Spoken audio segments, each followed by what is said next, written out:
This is Chuck and George. Chuck and George are brothers that were left abandoned on a porch together. And they've been here almost a year. May will be their 1-year anniversary of being at the Humane Society of Huron Valley. They're very affectionate.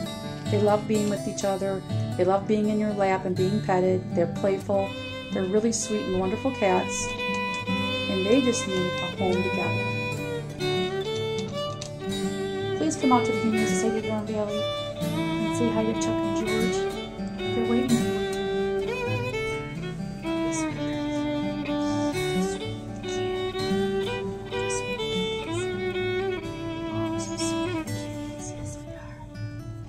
Some sweet Kit Kats.